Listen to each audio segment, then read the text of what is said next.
In ages long past, there was once a warrior who was both noble and brave beyond all measure. His deeds of heroism and skill in combat were legend.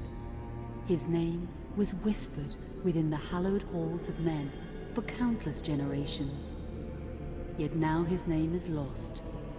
Lost in the mists of time forever.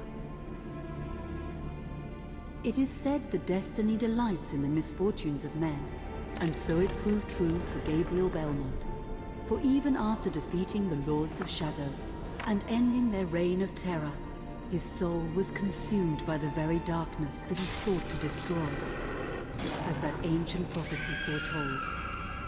Whomsoever defeats the Lords of Shadow will sit upon their throne to rule as the Prince of Darkness.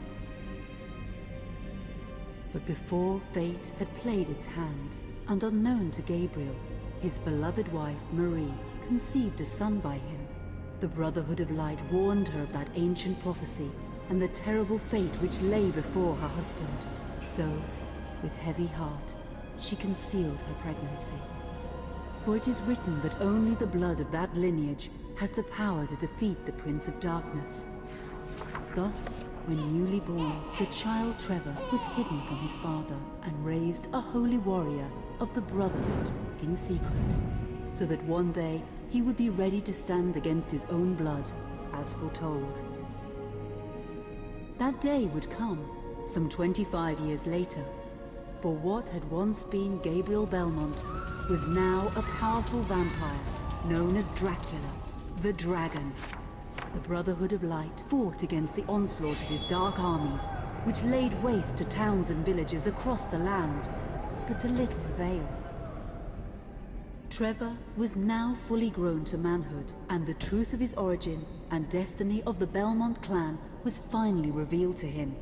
So he set out to confront his father and end his family's shame forever. But Trevor failed and was mortally wounded in the confrontation with his father. He was no match for Dracula's terrible power. Yet, as he lay dying, Trevor finally revealed his true identity. Dracula was driven mad with grief and rage over the revelation. He desperately sought to save his dying son by giving him his own lifeblood. But it was too late, or so he thought. Dracula buried his son within the walls of his great castle, and then swore bloody vengeance upon the world. Raising an army of creatures beholden only to him, he struck with fury and merciless cruelty at humanity. He vowed to hunt God's children for all eternity. But fate still had one last card to play. Dracula's blood had power, and that power now coursed through the veins of his dead son, slowly reviving him over many years, until one night he emerged once more into the world, not as a man, but as a creature like his father. What had once been Trevor Belmont was now gone forever. He was now a vampire like his father.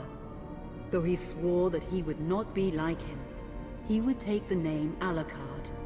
He would be a force for good, opposing his father's capacity for evil. In that very moment, Alucard swore to destroy Dracula. But fate had something else in mind. Meanwhile, Trevor's own son grew into a fearsome warrior with a reputation that far exceeded even that of his illustrious father. Simon Belmont knew little of his own lineage, nor his importance in the events to come. All he knew was that his mother had died at the hands of Dracula's minions when he was but an infant, and his father had been killed in single combat with Dracula.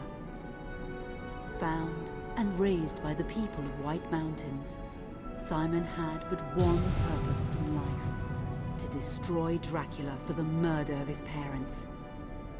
After years of training in the arts of war, Simon set off for Dracula's castle and a date with destiny. Once in the castle, Simon met Alucard, and knowing little of the true identity of his companion, joined forces with him. Blood bound them together, and fate took a hand once again, as finally they met their dreaded foe in mortal combat. Simon defeated Dracula with his whip, and yet Alucard sensed that all was not as it should be. Dracula would return.